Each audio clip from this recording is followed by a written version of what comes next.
In a world. Mate, hold up. We said we're done with the serious intros. Who said? Well, we did.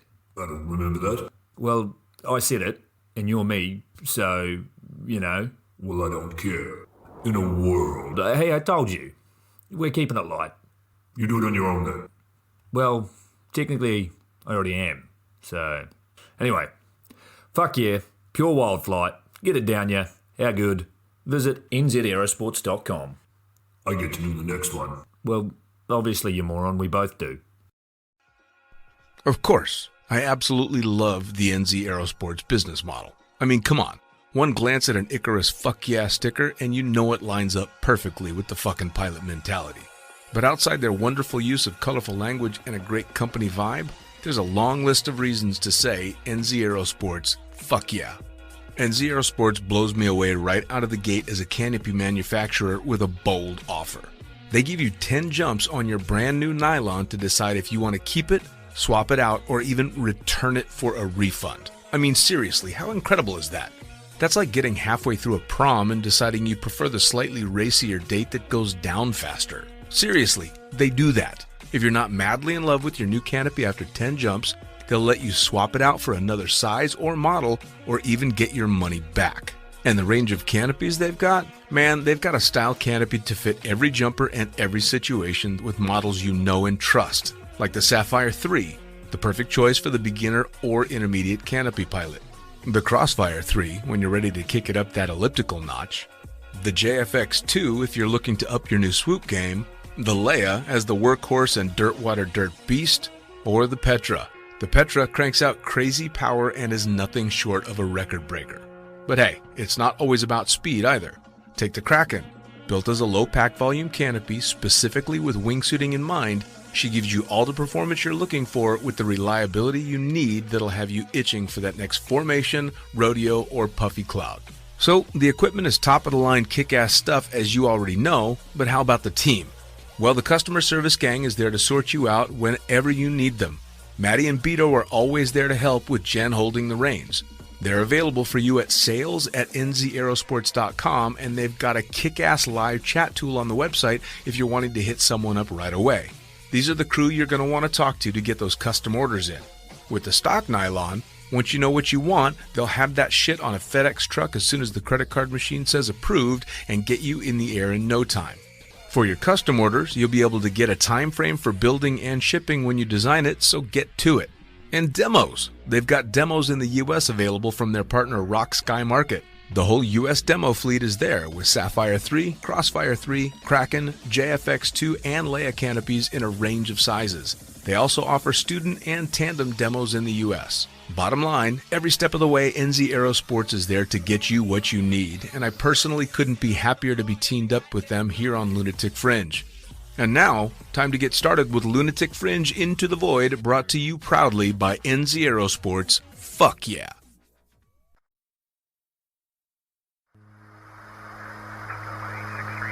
Coming straight from the cockpit, it's another episode of Lunatic Fringe with the fucking pilot.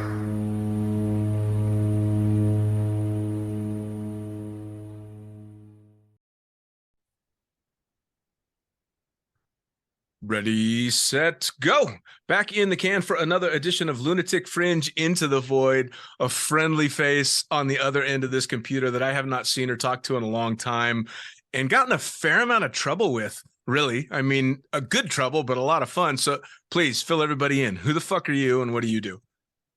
What's up, everybody? My name is Dan Blakeley. I'm retired from the sport pretty much these days, but I was a tandem instructor, AFF instructor, and shot lots and lots of video. Had the pleasure of the opportunity to sit next to this guy for quite a few years and assault our tandem passengers, usually in a good way. Yeah. Scare them half to death, so that when we actually got into the skydive, it wasn't so scary. So yeah.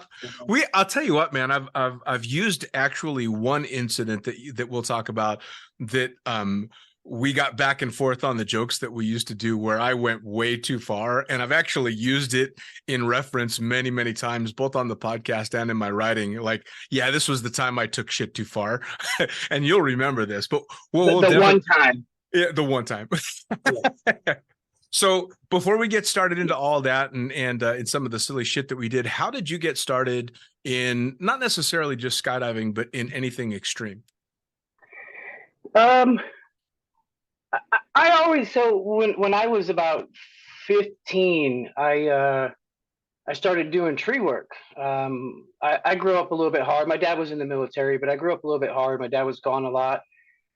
Came from a broken home, so me, my brother, and my sister kind of raised ourselves, and I found out early on that I need to pay my way. Like, no one's doing this for me, even as a kid, And I started doing tree work, and so heights never bothered me. I guess I trained my brain at an early age that heights never. I was always climbing trees as a little kid, and so I was never afraid of things that way. And I don't really talk about this side of my life a whole lot, but I experienced some things at a young age that pushed me into a dark place. And honestly, I'm ashamed of the reason I went to do a tandem, but I'm also very happy that the reasons that put me into that position allowed me to discover something that I really loved. But I was a suicidal kid, even though thank God, I was a coward when it came to actually, committing to that moment. And I was like, fuck it, I'm going to go skydiving, because if something bad happens, I really don't give a shit right now. Sure. And like many of us, we have something, a lot of people come to skydiving from a divorce, a life change, a friend dies, and they realize that, their life is very valuable, and they want to experience all they can. So I booked a tandem, and then I went out, and I remember in the middle of freefall screaming, "I own this fucking world. I'm living forever." Like, it was a completely pivotal point of my life. It was, I realized that the things that had happened to me as a child were out of my control, or I should no longer be ashamed of those things. I should focus on, what I can do with this time I have on this earth. And so quickly, of course, right after my tandem, it was about 6 months later, I saved up a bunch of money, and I went back and I scheduled my AFF ground school. And then Bobby Goldman he taught the course. And it was funny because there were like 4 or 5 of us in the course, and when it was a 2-night thing, we did a split, 4 hours one night, 4 hours the next night. And he's going around asking everybody, when do you want to schedule your and back then level 1, not category A, of course. Right. When do you want to schedule level 1? And he was asking everybody, and I'm like, motherfucker, this guy hasn't asked me yet when I want to do mine. And he gets to me last, and he goes, "I just want you to know, I didn't ask you because I know you're coming tomorrow." Because that's how eager I was, and that's how excited I was to get that ball rolling. So that's awesome. That's what put me in it.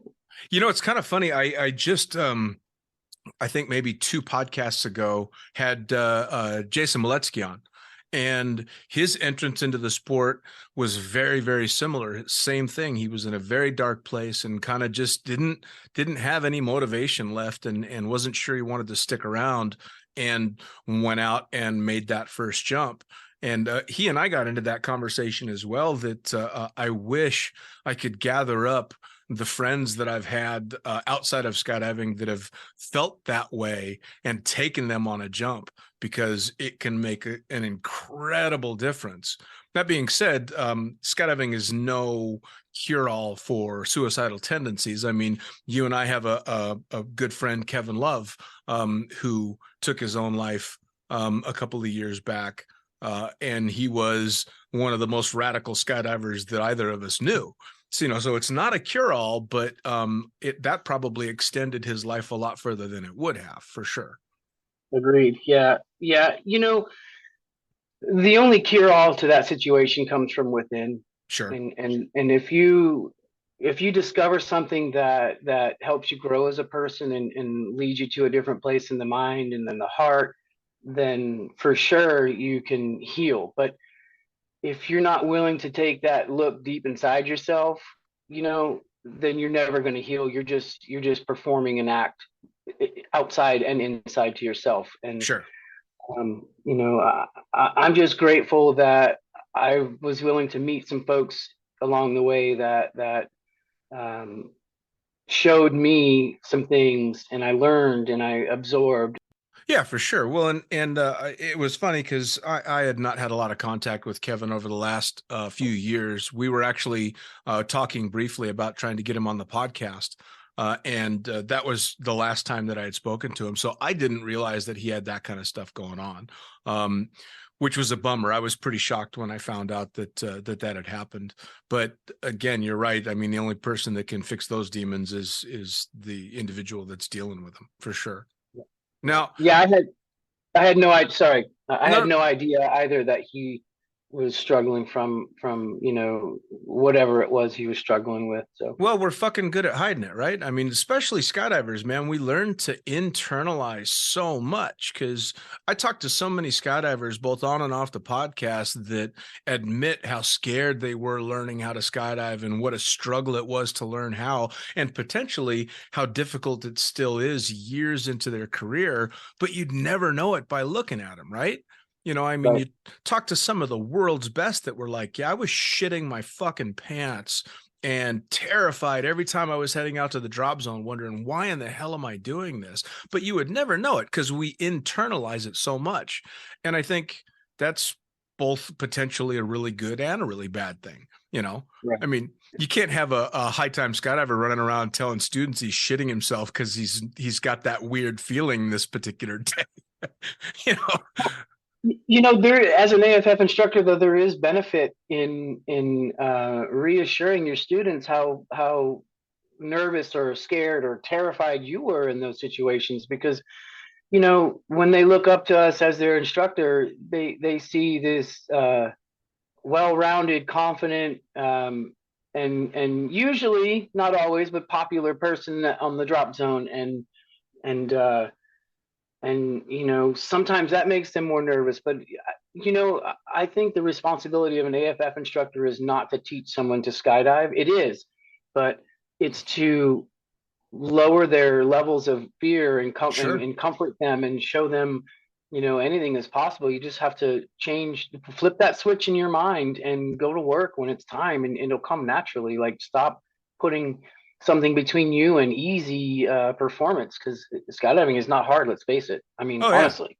Yeah, no, and you've got a great point, and that was always one of the things that I've gotten comments on in regard to people listening to podcasts with individuals, high time guys, Omar Al-Hijalan, all these rock stars that are like, yeah, I was scared when I was learning how. People love hearing that because it humanizes their heroes and allows them to know I can do what that guy or girl is doing, which is great. And Right. you and I had a very similar style as tandem instructors as well, because at least once or twice a week, you'd have a student that would be like, so, like, I mean, yeah, it's dangerous, but it's not like we couldn't die or anything. And both of us are like, fuck yeah. Yeah, we could die on this jump. Absolutely. Yeah. And Yeah. I never pulled punches in that. You're always, I was terrified to ever use the word safe because you don't want to give anybody any false hope. The shit we do is dangerous. Right. The only thing that I would reassure them is I feel really good about this skydive. The weather conditions are absolutely great, if not perfect.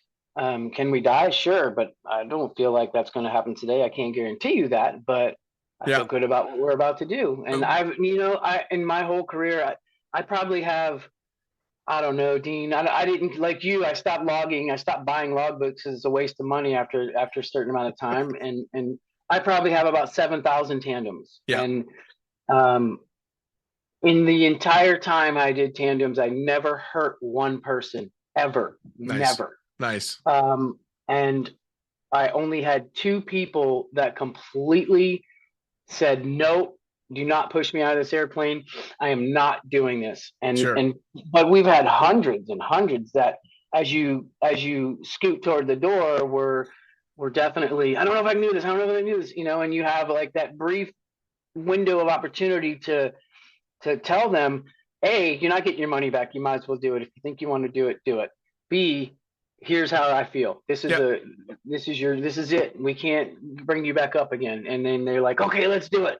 So I never talked anybody into it, but reassuring them that I feel it's as safe as we can make it. No, there's no guarantee, but I feel good, Sure. So, well, my thing with that was their mouth can be saying no, but if their body's still heading towards the door, then we're probably going for a skydive. And knock wood, I took about 8,000 tandems and I never had a refusal. Although unlike you, I did break one student, but she kind of deserved it. So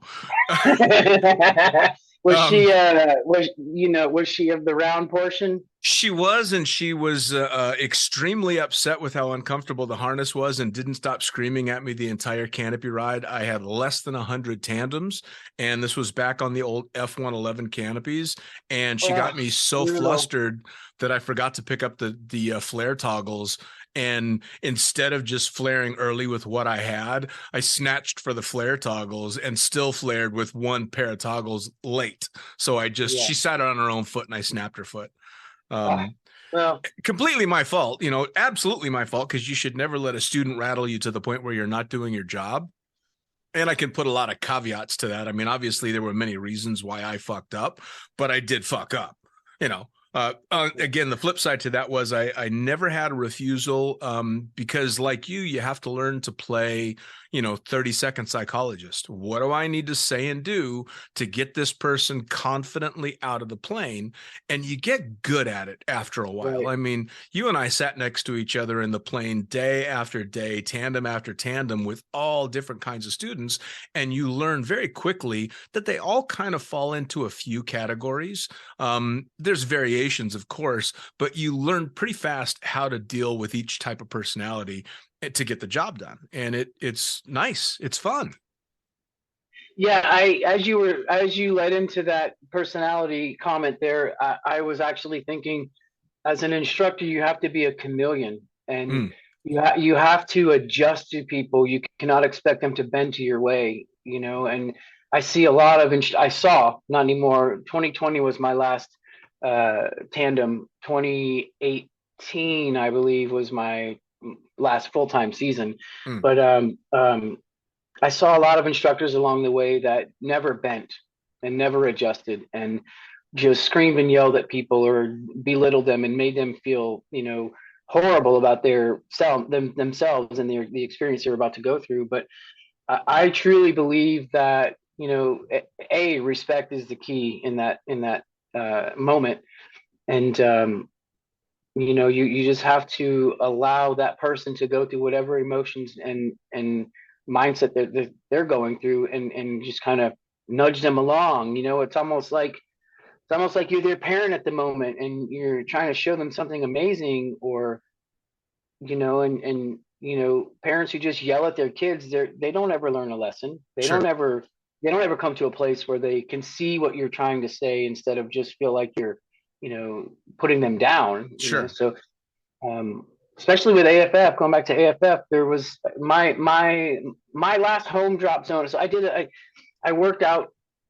I'm not going to say the names of the places because I don't want anyone to ever take offense to what I'm saying, but when I left Davis, I went to a place in Sonoma County, and I worked there for several years. And it was a small little Cessna drop zone, so it was like just 4 or 5 of us. And the owner of the drop zone was someone from Lodi, and the Lodi way. It's pretty much. I can't say I know the Lodi way. I never jumped there. I've been there a couple times, but this particular person, when he did AFF, I could not believe the way he spoke to his students. He would just belittle them and make them feel stupid, and right before the jump, sometimes like, if you perform like you did on the last jump, you're you're out. You're not even coming back. Like, instead of encouraging them in a way, the the first thing you do when you debrief a student when you get down is you point out all the good shit they did before you Absolutely. try to correct any bad habits. Because if you start with the bad habits and you just launch into them, then you're just putting a wall in that person's brain, and they're never going to perform at a level to save their own ass, you know. And Absolutely. so, but I won't say names. I know you know who I'm fucking talking about. I may have an idea. Yeah. we ran in similar circles, so yeah, I may have an idea. Yeah. Now, we actually skipped by. You got into the sport and you started doing the tandems and stuff. How quickly did you transition into working in the sport? And were you like me? Were you just a workhorse, or did you have a season or two of just pure fun jumping? So I made my first jump in '94, tandem. And then in 1995, like 6 months after my tandem, maybe 8 months after my tandem, from the moment I did my tandem, that's all I wanted to do. I wanted to learn to skydive. Sure. I didn't really realize right away that I wanted to become a workhorse, because that's what I was for most of it. But in '95, I went to the AFF course, and then from '95 till about 97 or 98, actually. I probably did 30 or 40 jumps a year. I didn't do much. And then, although I wanted to, but it was expensive. I was a young kid. I was 20, 21 years old at the time, figuring life out. And I had gone down to Gold Coast Skydivers in Mississippi, and I'm to visit my family, because all my family was in Mississippi. At this time, I was living in Rhode Island. And in '98, I got an invitation to go to the Mardi Gras Boogie there, which was a really cool event. And they were just a weekend drop zone. So I went down to the Mardi Gras Boogie, but I went early. Like about 2 or 3 weeks before the boogie, and I went out to the drop zone and I had just bought a camera. I had 101 jumps or 100 jumps. And those cameras at the time, I had an old Boreal ski helmet, and I had the big bulky digital 8 camera with the big tapes, not the mini DVs. And there I was sitting on the bench connecting the camera to the helmet. And I think at that point I had like 2 or 3 camera jumps, because I was jumping in Danielson, Woodstock in Connecticut. And I bought the camera and mounted it and tried it out a couple times there. And then I went to the boogie, or was early for the boogie. And this fella, Mike Igo, he's passed now, but Mike Igo was the person that pushed me into, and I knew I wanted to take that route, but he gave me an opportunity that you don't see these days. 101 jumps, 102 jumps, 2 jumps with the camera. I'm mounting it on the camera, the helmet. He comes walking around the corner. He said, "You shoot video?"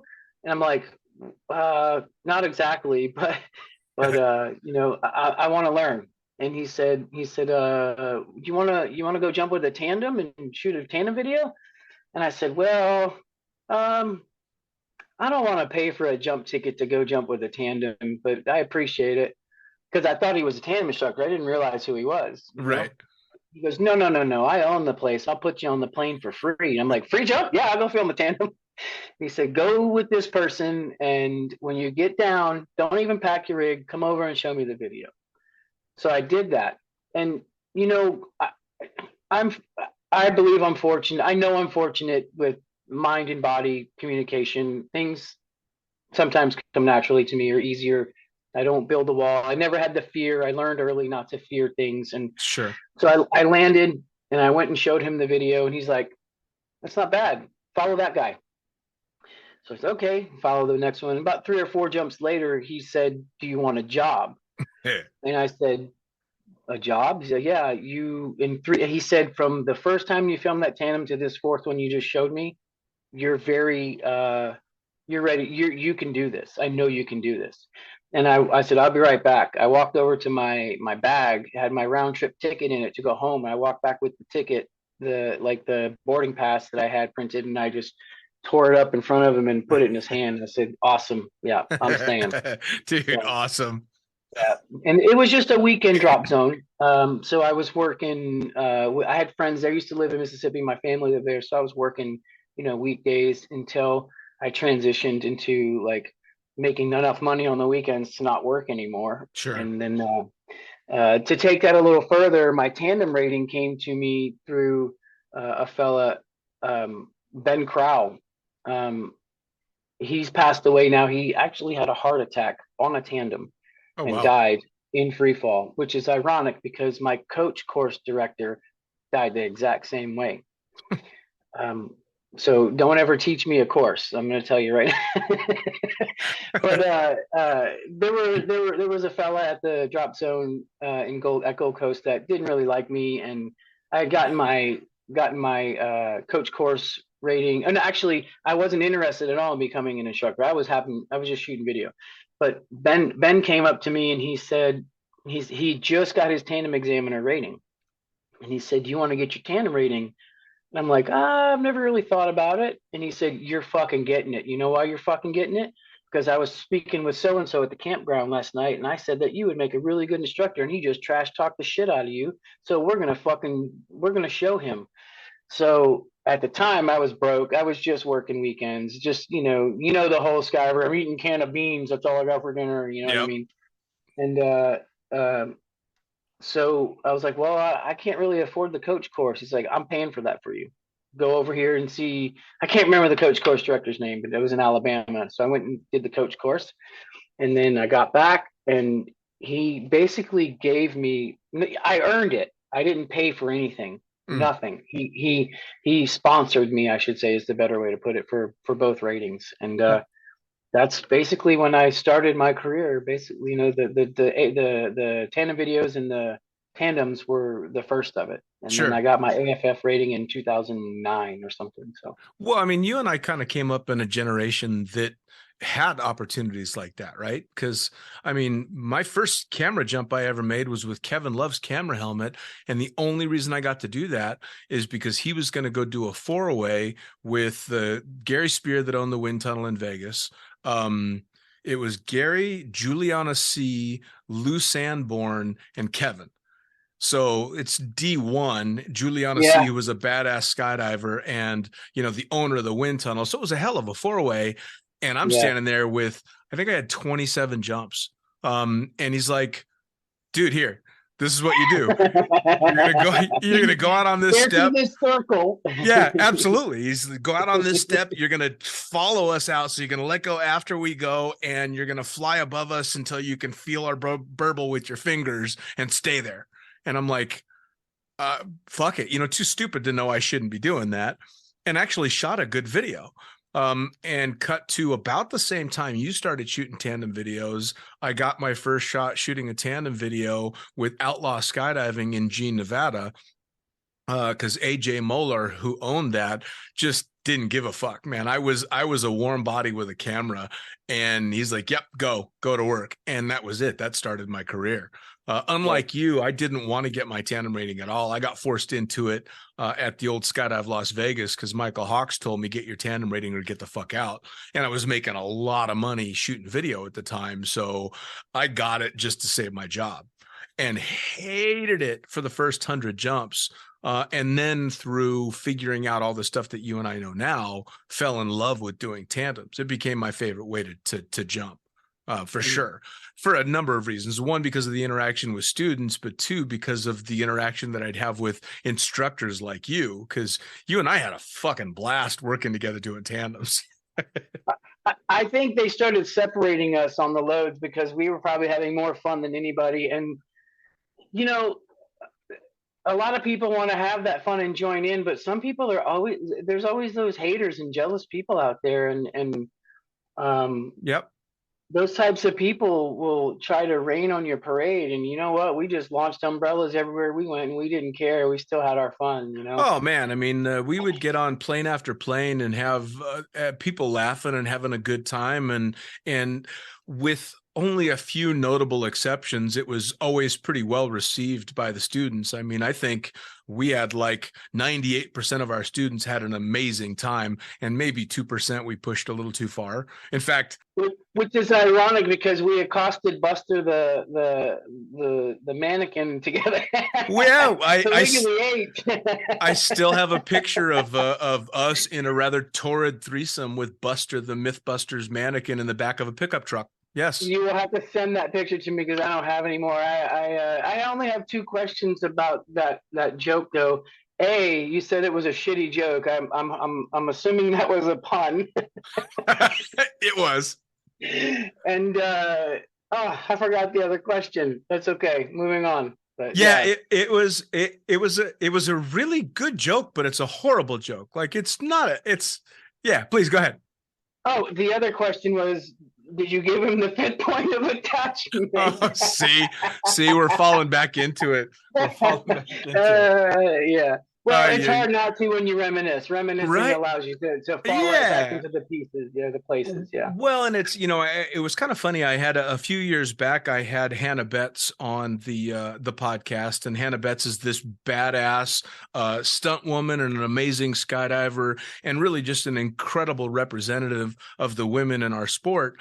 And we got talking about the disparagement between men and women in the sport. And I had admitted that I hadn't seen a lot of that because I always had an opinion that women in the sport were generally a badass, but that also kind of made me blind to the real issues that are out there. And she had a great response, which was something along the lines of, well, you're learning. That's all we can expect is, yeah, everybody's going to make mistakes and do and say stupid things that are guided by the times and the culture with which they're brought up.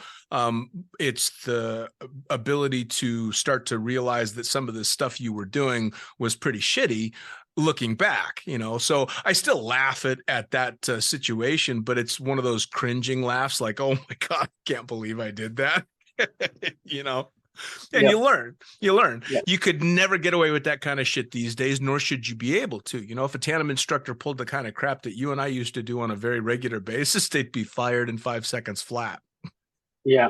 Well, that all goes back to growing as a person. I mean, Sure. that's you can either choose to grow as a person or you can be forced to grow as a person, but we all grow as people somehow. And there's negative growth too. Like you can go the wrong direction in life. And fortunately, some of the lessons that probably both of us have learned has maybe opened our eyes to certain things or whatever. And it all comes down to respecting people. We never intended to disrespect anybody. No. One of the biggest reasons that I was a clown on the plane was because you have to drop the guard of the person that's about to jump, your tandem student, that is, for 2 reasons. They'll enjoy it more, and most importantly, if they drop their guard, they're less likely to fucking do something stupid and kill you. You know? Yep. And I'm not going to lie. I did that a lot for myself so that I try to relax the folks. If you see somebody super scared, well, you don't really joke with them. You do it in a different way. You try to calm them and connect Sure. with them in a way that is comforting. Sure. If people are having fun, you go with it and you have fun. And sometimes we had a little more fun. Most of the time we had a little more fun. But, looking back at it in hindsight, I think you should have just a little bit less fun than the person that's connected to you so that Sure. you're not overriding their experience. But, Well, one of the things that I found that you and I having horseplay in the aircraft did is it flew through the time in the aircraft, which gave the students a lot less time to dwell on what was coming because they were too busy interacting with us.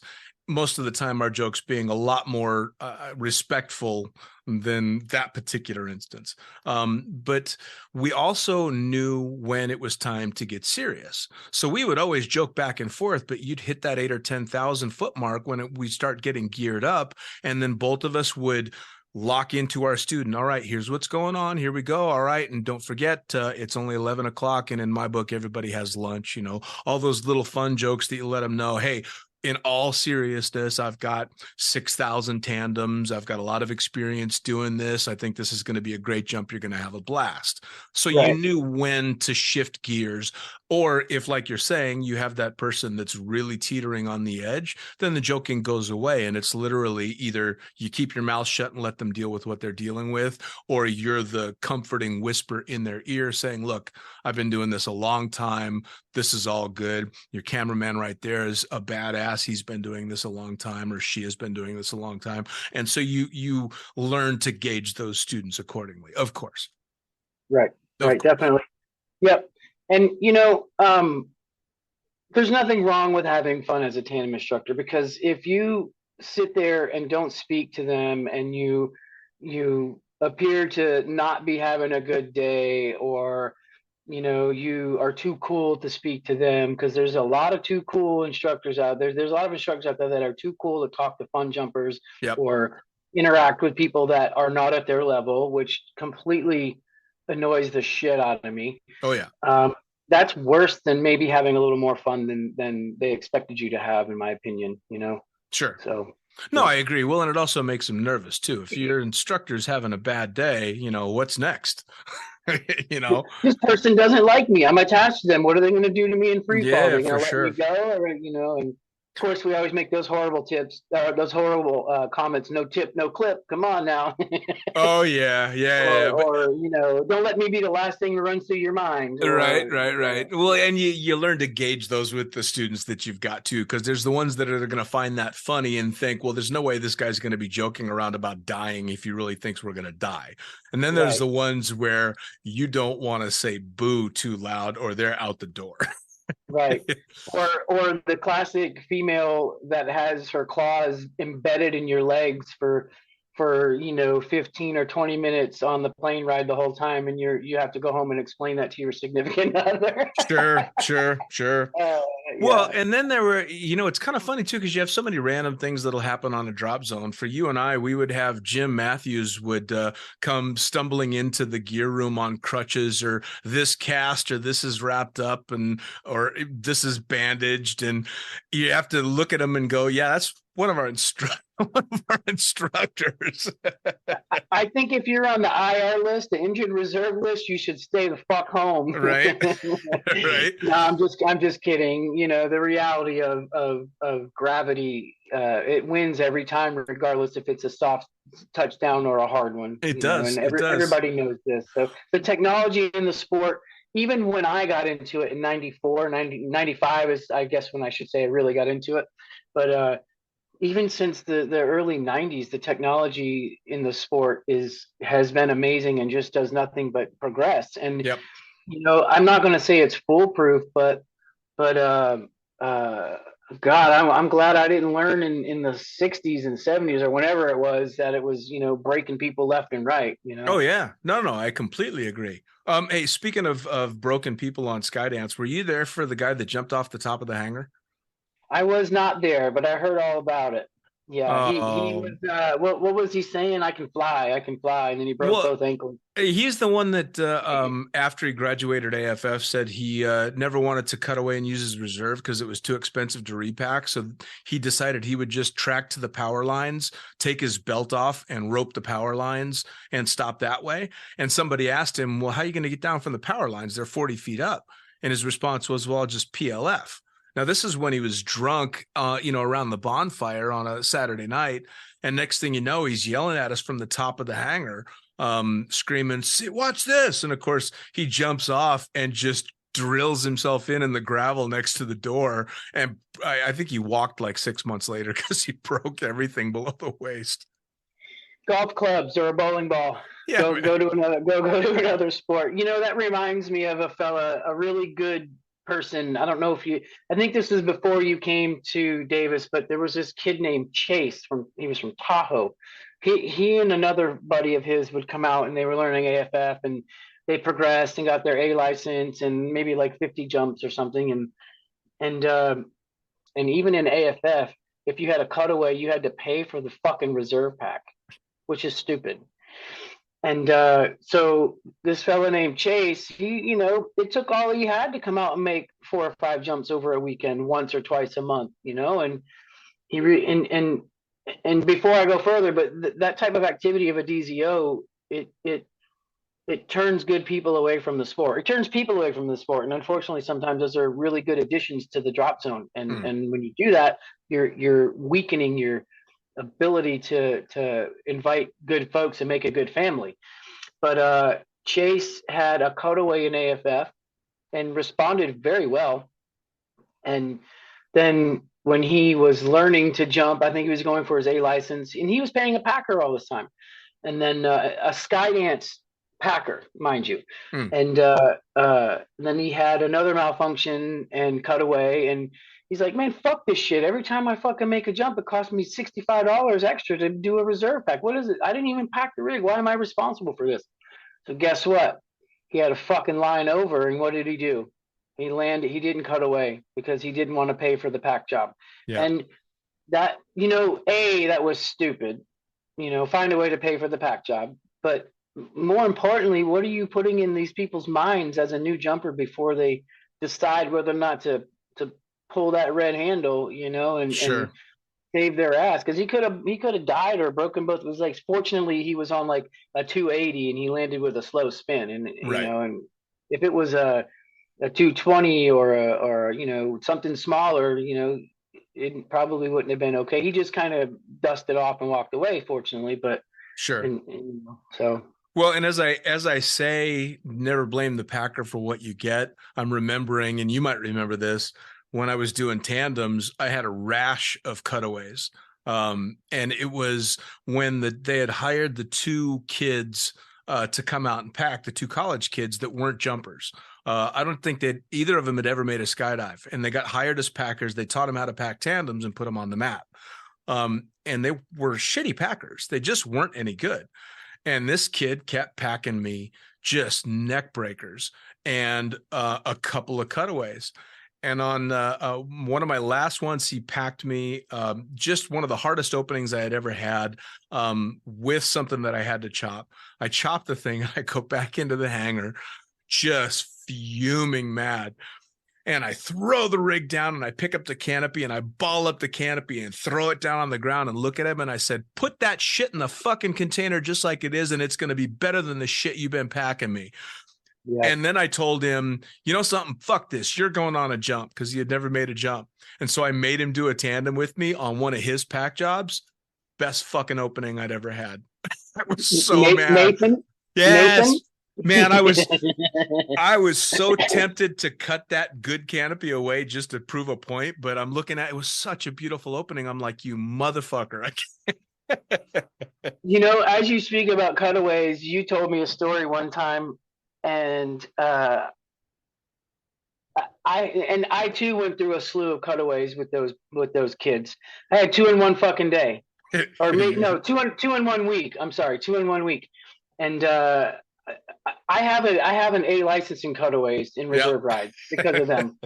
And but you had told me a story one time. You're like, you told this guy, look up, I don't like the color red, and you chopped. And so every time I had a cutaway forever after that, like I was trying to remember to do this, but you go through normal procedure and you're not worried about making a joke at that point, right? Right. But when those boys were packing, I had so many in a row that I'm like, it just became second nature to fucking reach for that cutaway handle and release and pull the reserve. And so finally I was going for it. I'm like, oh wait, look up, dude. Look up. He wouldn't look up. And I finally screamed, look up. And I said, I don't like that color parachute and cutaway. And this dude, he was one of those macho, and it couldn't have been a better student. He was one of our tandem pastor. He was one of those macho guys that I'm not afraid. And he just yelled with terror for and I'm like, look up, we got a functioning parachute, it's okay. He's like, you really didn't like the color? I'm like, no dude, we got a problem. I wouldn't do that. I'm like, that's silly, so. But I tried so many. I think I went through about 5 cutaways before I actually remembered to do it. Yeah. We had some interesting stuff out there. I mean, well, you and I actually got to do and this is still a sore point for me. We got to do Mythbusters together, which was super cool. We were still. Know what you're gonna say. I know what you're gonna say. Of course you do. Dan, I get an interview and this and that, and tandem buddy. Goddamn motherfuckers. And the setup was Mythbusters is going to come out to Skydance, and they're trying to break the point break myths. So it's, can you talk in free fall? Can you have a 90-second skydive from 4,500 feet? And can you catch somebody if you leave 15 seconds after? Well, I ended up being chosen as the tandem instructor, and you're shooting video. But what they're going to do before anything else is they're going to throw Buster. And for anybody that doesn't know the show, they had this crash dummy that they would do all the really dangerous stuff with. So they brought this crash dummy out to see if you could have a 90-second free fall from 4,500 feet, which of course everybody knows you can't, but they're trying to prove a point. So we chucked Buster out of the plane at 4,500 feet over the landing area with no parachute and just let him go in. But it took ages, and I forget what was going on with their production manager, but she was just an asshole. And I forget what she was telling everybody to do. And I think I told her to go fuck herself. I'm like, you know something, go fuck yourself. We're not doing this bullshit. Well, then cut to, we did the jump with you and I where you were the one trying to talk to Grant Imahara in free fall to see if he could hear the words. And of course he couldn't. And then Nicholas Anderson jumped in and did the catch up after 15 seconds. And I took both tandems. And then the fucking show comes out and everybody's together watching the show. You got the full interview. Your name's there, Dan, this and that. And they just labeled my ass as tandem fucking buddy because I told that producer to go fuck herself. Those were some good times, but you know, back to the owner of Skydance. He is so stubborn about spotting. If he was ever flying, don't tell me how to spot. Remember that? Don't tell me how to spot. We are all standing there, and it took 2 takes for Buster. Remember? Yep. They did a low pass and flew him over the landing area just to get the landing shot because the owner fucked up the spot and almost put Buster through a house. We're all just standing. Well, it was not as close as we thought because he came in behind the house and we were on one side. And right, you're not allowed to talk while they're filming. And we're all just standing there on the side going, oh my God, oh my God, oh my God, oh my God, oh my God. Get a chase truck and go see if that hit that fucking house. And then I don't know if Ray felt stupid, but I don't know that he ever argued an instructor's light commands at the door anymore or any of that, but he probably did. That man was so stubborn, you know. And it was, he was like, all I could imagine was, could you imagine if you were the owner of the house and Buster comes crashing through your roof? Because a bunch of those bubblegum looking beads everywhere. Yeah. How did we end up doing the picture of, because we fully buggered Buster in the back of a pickup truck because we had to go collect his dead body off the landing area, and we ended up taking pictures of us taking turns pulling a train on Buster. When they launched him into the landing area from that like 800-foot low pass, we just went and picked him up and threw him in the truck, and we were going back to the hangar, and I'm like, get that side, get this boy. You know, I specifically remember now why I decided I had to nail Buster, because, and you'll remember this, Carrie Byron was out there. And Carrie Byron was the beautiful redhead that was part of the show. And when we finished when we finished the entire day, we were all out at the bar, and Carrie and I were flirting, and Ray got mad, and he sent me in the PAC 750 he made me take the plane to the shop that night to get me away from Carrie. And he and I have even talked about this since, because he thinks it's hilarious that he did this. And so you and I had it at Buster, because I'm like, well, at least I got to say I have carnal knowledge of one of the Mythbusters. Yeah, so silliness, man. You know, Ray. Again, we spoke about this before we started this podcast, but I do my best not to trash talk people these days. But truth be told, Ray was definitely hypocritical in a lot of situations. Like, don't flirt with students, don't flirt with this and that. You can't date a student until they have an A license. If I may be incorrect, but I think, didn't he marry someone he taught to skydive? Oh, dude, you should remember this from the Christmas party. So it was, you actually may have been in the staff meeting, which was my first staff meeting. So we're all in the training room, and Ray's running over all the rules. And I think it was rule number 5 was don't date students. And I'm the Right. brand new guy, but I'm such a fucking smart ass that I hold up my hand and he's like, what? I'm all, does fucking them,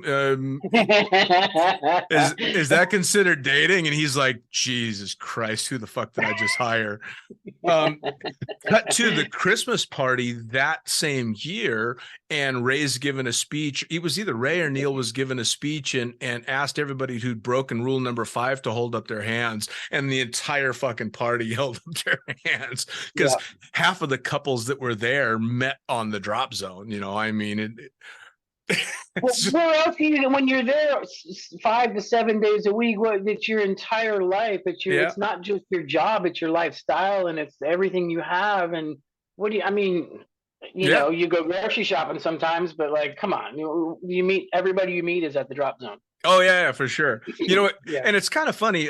Ray's actually been on the podcast, and Ray and I have kept in touch over the years. And I tell the story about when I got hired with Ray. He actually had an interview with me, and I had been working for Michael Hawks in Vegas for a number of years.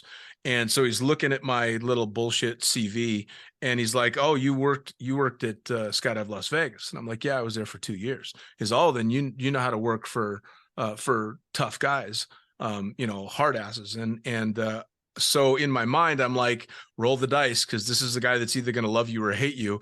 And my response to the question was, Ray, if you are twice the asshole everybody says you are, you're still only half the asshole Michael Hawks was. And he looked at me, and you could tell he's like, do I fucking hate this guy or do I love him? And he laughed, shook my hand, and said, welcome to the team. Nice. Sitting in the seat that I'm sitting in now, and the experiences that I've had over life, I respect Ray a lot for having me on the team for as many years as I was there, and I completely understand. Your business is your baby, and if you don't protect your baby, then you're just reckless, and you don't give a crap. You don't give a shit about what you're doing. So, did I like everything? Did I like sitting in his office every time I was there? No. And I'm sure we both knew his office very well and Neil's office very well. Oh yeah. But if Ray Farrell ever hears this, which probably not, and if he does, then he will. I just want to tell him thank you for all the opportunities. I respect him. I respect everything. His decisions are his decisions. It is his business, and I don't skydive anymore. I run a little business, and I work by myself because I don't want to have to deal with someone saying something or doing something to one of my clients that I'm going to have to explain. And at the end of the day, I respect every decision he made, whether I agree with it or not. Oh yeah. It's kind of funny because obviously when we were working there, first off, skydivers, at least our generation of skydiver, we're a bunch of fucking children.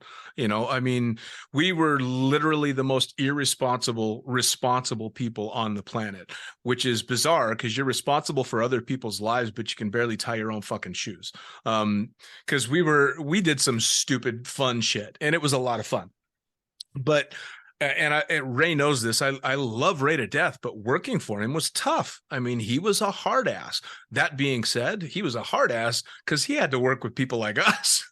Yeah. So it's the fucking snake eating its own tail, right? It's just which one causes what? Are DZOs crazy because they got to work with skydivers, or are skydivers wild and out of control because they got to deal with DZOs?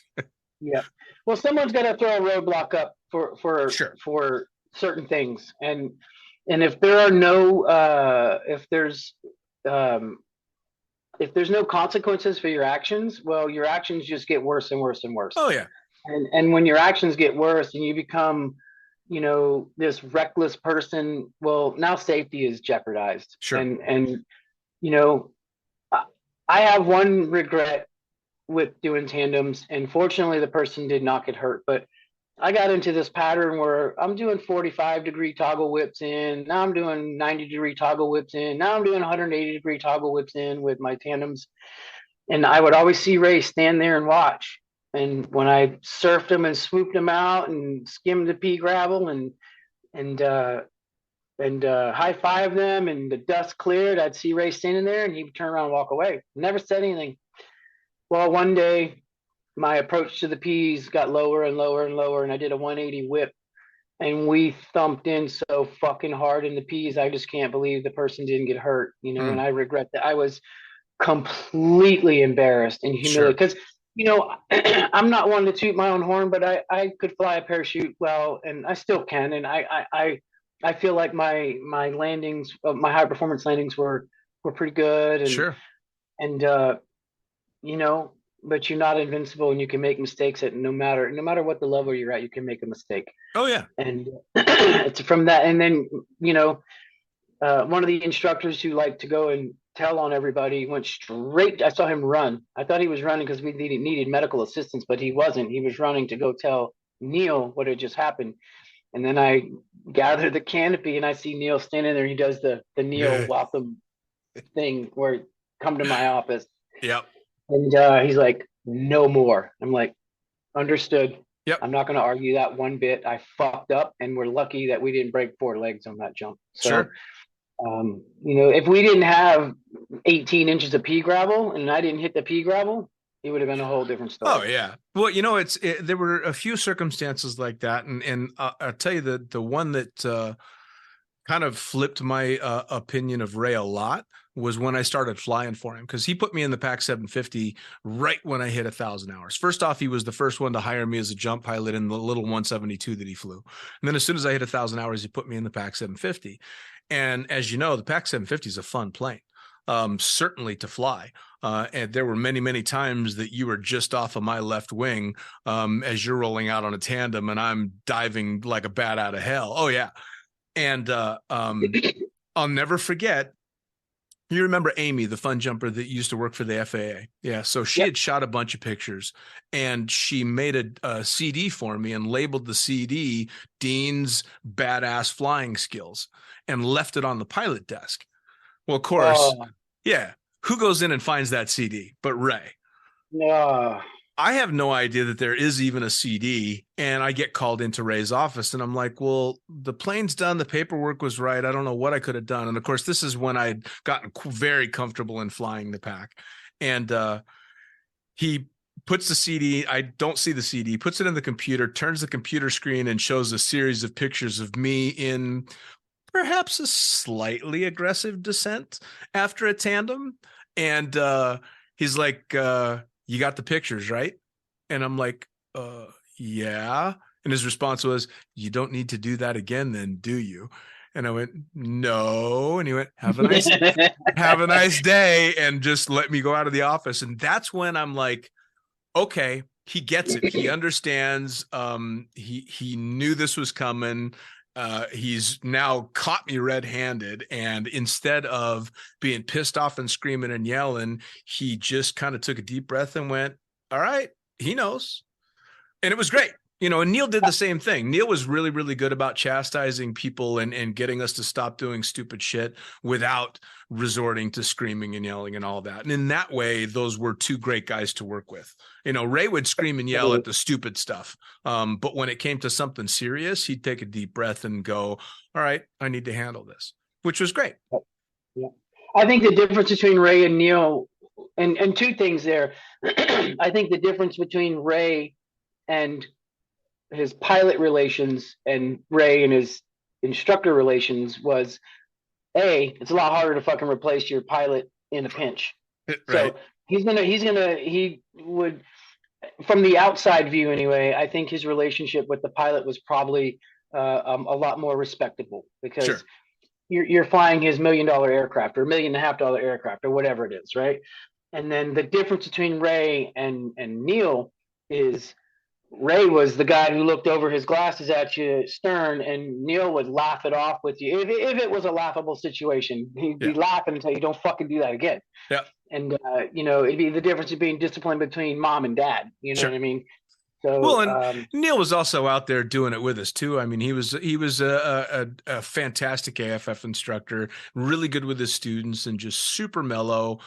He was just a kind of a good old boy, and really, really easy to work with in that respect. So I think between the 2 of them, it was like working with mom and dad, right? Right. And you'd always play one off of the other. You're like, fuck, I got in trouble with dad. I'm going to go keep mom happy so she keeps me from getting in too much trouble. Yep. I tell you, the last person you want to piss off on that drop zone though was Neil, because if you did, you got all the shit work. Oh You yeah, got you got the 249 butterball. You got the meth head whose teeth were so rotten it was you could smell them in free fall, right. and like what I'm saying. You got Oh yeah. anyone who's a tandem instructor knows that your passenger makes a difference. Like you either are going to have a good time with them or you want to unclip them and get the fuck away when it's over. Yep. Yep. So, Yep. Yeah, you definitely you don't want to piss off management or manifest. or manifest. Oh my God. Donna is a whole nother story. Like she, toward the end there, she actually treated me with respect and liked me for some reason. I don't Yeah, know why that was, I think she was a we had she a was a lot of real deal. longevity at that drop zone, and we saw a lot of comings and goings, and for all our faults, we fit in pretty well and did the job really well. So I mean, it goes a long way, right? When you're keeping the customers happy, it's a little bit easier to piss off the staff when you got happy customers, because you got people Right. still coming back for more. If you have a complaint every now and again, but the majority is that guy was amazing and so much fun and this and that. That seems like it's a lot more acceptable than just the person who never gets any comments at all. Like, did you Sure. have fun? Yeah, it was okay. Well, what do you mean it was okay? Well, my instructor just was kind of boring or whatever, Sure. and Well, and so we worked with one at Skydance for a while that just was very bland and just wouldn't seem to loosen up no matter how much you tried to involve them in the fun, and it was a drain on it, right? I mean, absolutely at least fake a smile, pretend you're having a good day so that the people that are paying a whole lot of money and putting their lives in your hands are at least thinking you're enjoying what you do. I think the right. difference was you and I really enjoyed what we did, and this particular instructor, I don't think they enjoyed it. I think I know exactly what you're talking about, but I think that particular instructor, I think he jumped scared a lot. Sure. Honestly, Well, I and think we've he seen jumped that. scared. Yeah, and you know, being a tandem instructor is kind of like being a comedian, honestly, because back to the whole having the guard either up or down with your student is protecting you or not protecting you as an instructor in your job. But you can't be a comedian without offending someone eventually. Honestly, For you sure. know. Yeah. Well, So you're gonna step on toes. You're gonna say something that's inappropriate to someone, and I mean, let's face it. Everybody, granted, not as at least it didn't seem like it was as much back when we were working together, but people still walk around looking for excuses to be offended. yeah. And if you come into an environment like a drop zone where people tend to be a little over the top, and let's face it, skydiving attracts some pretty intense personalities.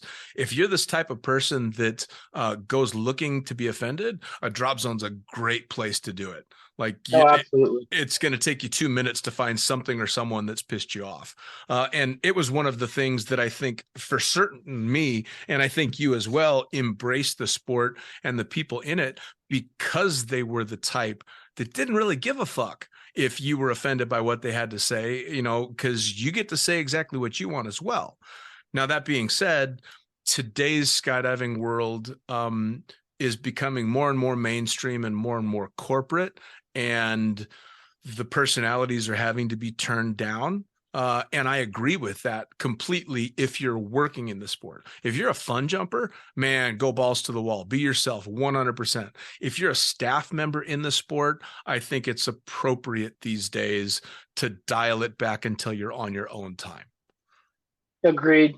Yeah, and that all comes back to you. I don't know if you asked me this question pre-record or after you hit record, but you had asked me if I was just a workhorse or if I, indulged in fun, and that swayed back and forth, honestly.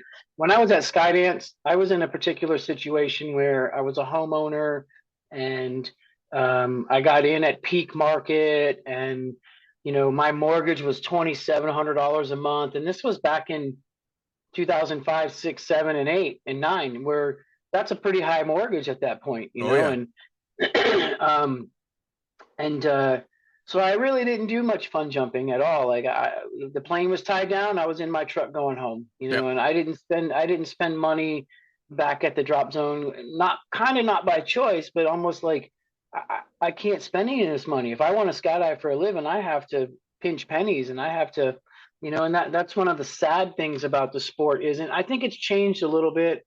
Um, $25 a jump to go, and I'm not going to say risk your life, because we didn't look at it as a risk, Sure. but it is risking your life for $25 a jump.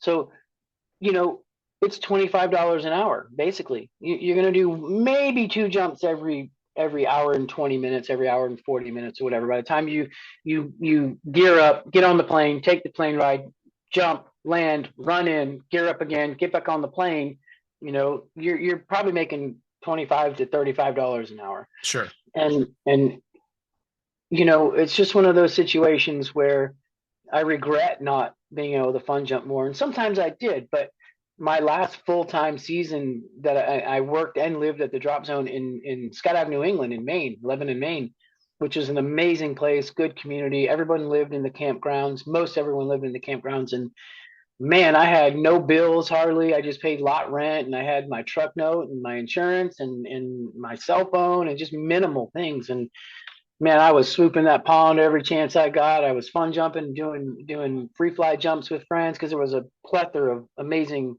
talented people. And that's the one regret I have, is not being able to sponge up all that knowledge and information and talent that was around me all the time. So. Sure. Sure. I'm lucky that the last few years that I was flying in Dubai, I had the opportunity to do a lot more fun jumping than I'd done in previous years, because I had stopped fun jumping for quite some time. But I was very lucky in that I had so many years working, especially with guys like you, that I had so much fucking fun doing what I did, that when people asked me if I fun jumped, my response very sincerely was, "What the fuck do you think I'm doing?" Like, yeah, I'm taking a tandem, but I'm having a blast doing what I'm doing, and I'm getting paid for it. So, Right. and not to mention, at the end of a 6 or 8 or 10 jump day, I'm fried. Tandems or AFF is exhausting.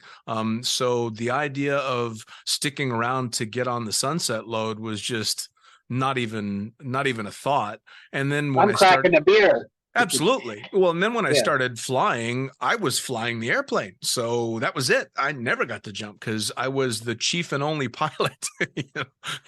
There was nobody. But again, I had no regrets, because all of those tandems, all of those fun times, and God, load after load of side splitting fun with the instructors and students was my fun jumping. And I was never going to be the best swooper. I was never going to be the best free flyer. But I considered myself a damn good tandem instructor and really enjoyed my time. And it was, again, specifically because I got to jump with guys like you. Oh man, I appreciate that. Yeah. And you don't have to be the best at everything to have good quality experience in that department, whether it's free flying, swooping, or at the end of the day, as a tandem instructor, it's really about getting that passenger safely to the ground with a good experience. Sure. And I feel like 95% of the time that was something I obtained. Every now and again we offended somebody, or God forbid you were single and you said the wrong thing to a passenger, and then when you do, it's like spreads across the drop zone like wildfire, and you're all of a sudden this piece of shit and garbage, and you did this or you did that. And then by the time the truth develops into the story that everybody tells, it's like, wow, well, that's not exactly how it happened, but yeah, I can see how someone could think that person's a piece of shit at this point. Yeah, but Sure. that's not exactly how it happened. So Yeah.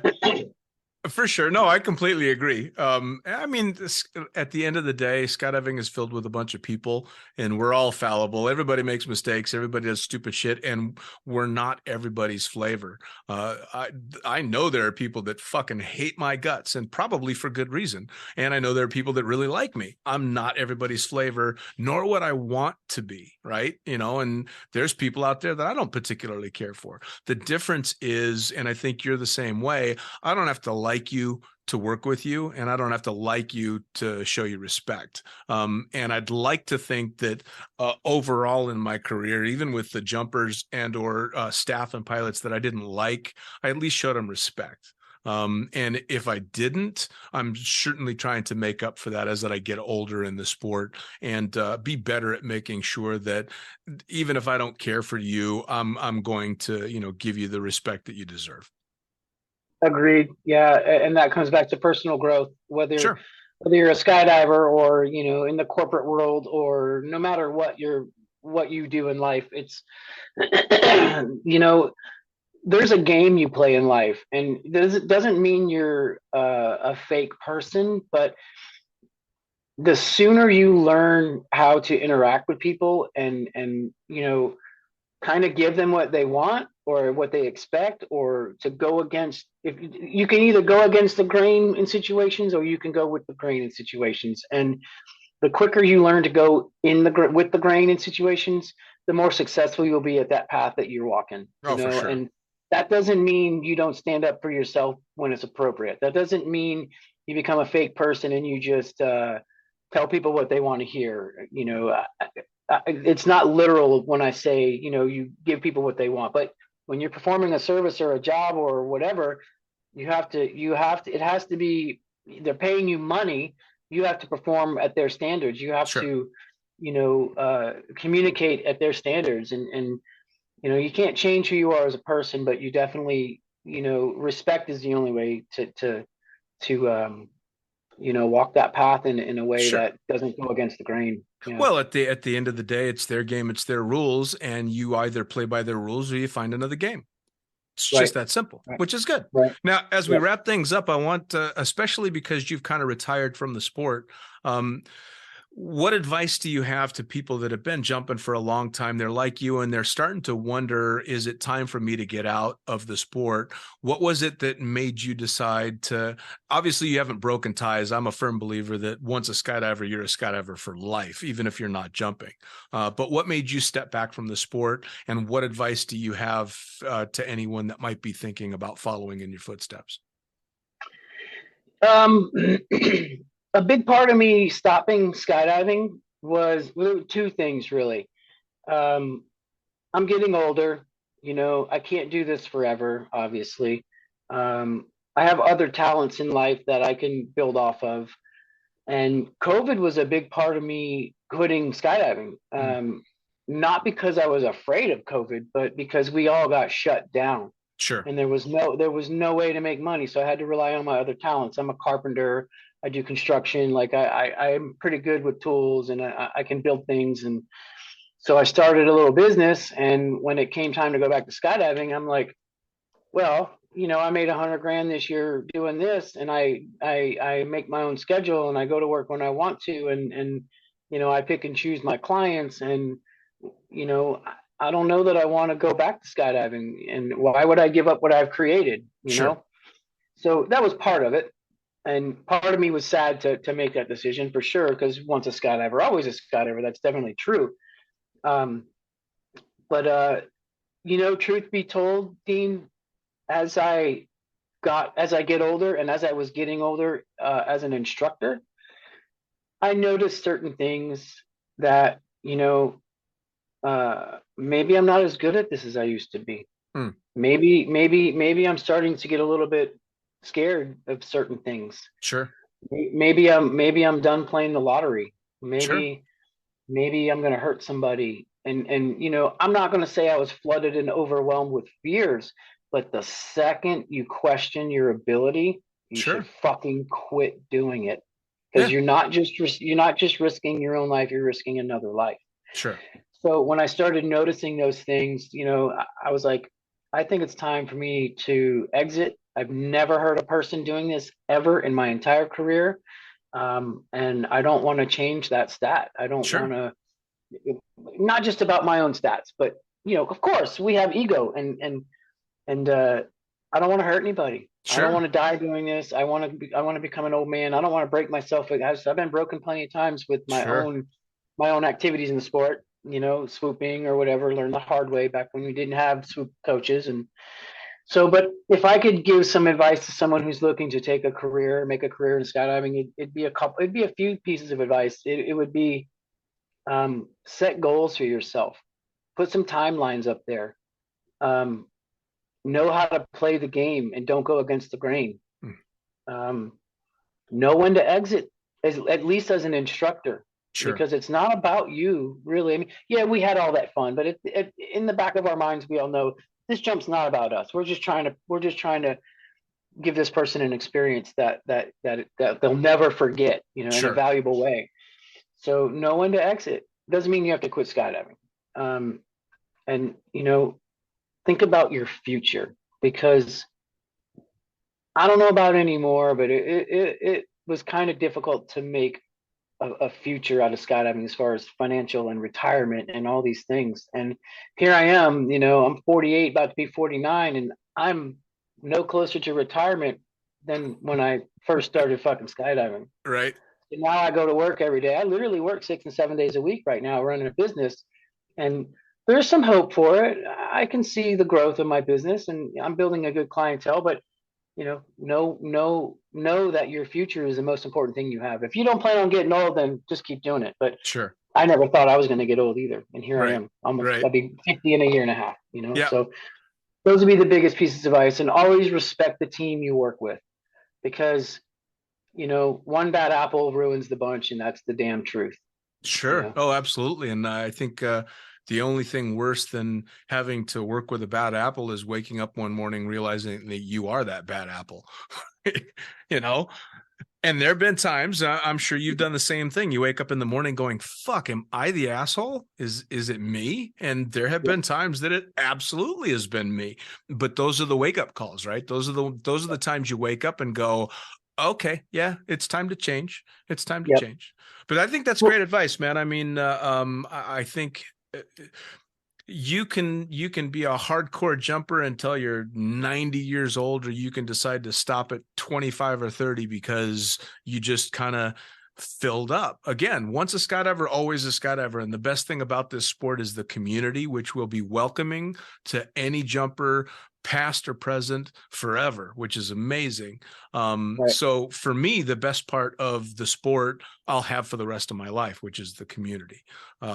Even if I'm not jumping anymore. Although hopefully I'll still get out and jump now and then, but it's certainly not as high a priority as it was, in my 20s and 30s. So. Right. Yeah. One other piece of advice to people, whether they're new or seasoned, is if you feel burned out and you do not want to quit, take a fucking break.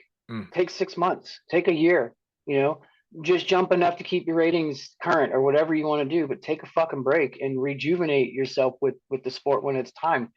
Because the worst thing to do is to become that grumpy, ornery person on the drop zone and react on emotion and not be what do they call, what's that book, emotional thinking or something? I can't remember what it's called, but if you respond on emotion only and you don't take a minute to digest what the situation is putting in front of you, well, then you're going to come off as an asshole all the time. Sure. And I'm definitely I have some regrets about that, and you don't want to regret things later is one of the biggest pieces of advice I can give anybody. I think both you and I have been called an asshole once or twice.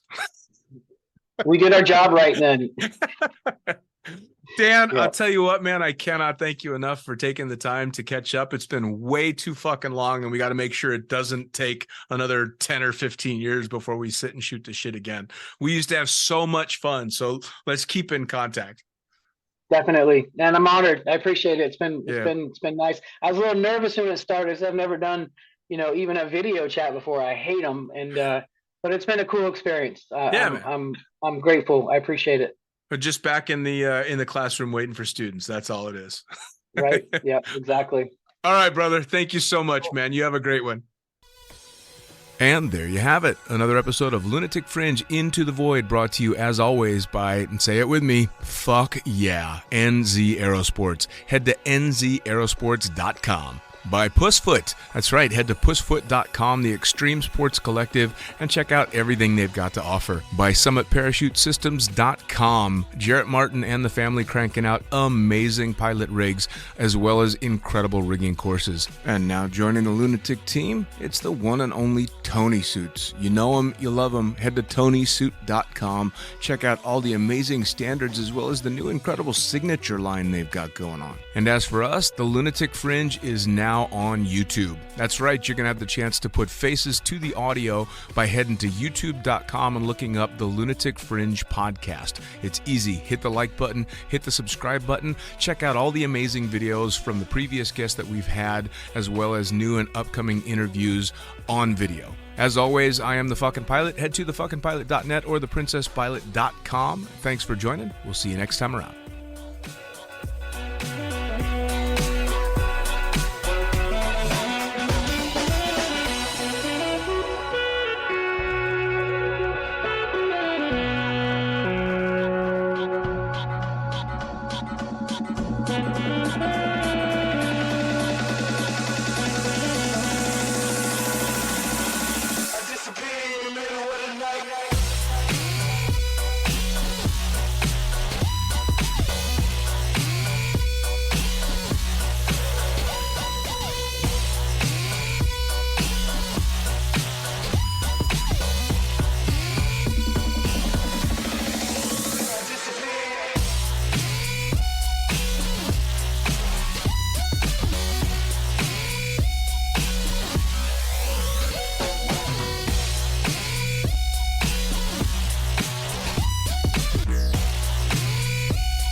Well, holy shit, I actually managed to do it.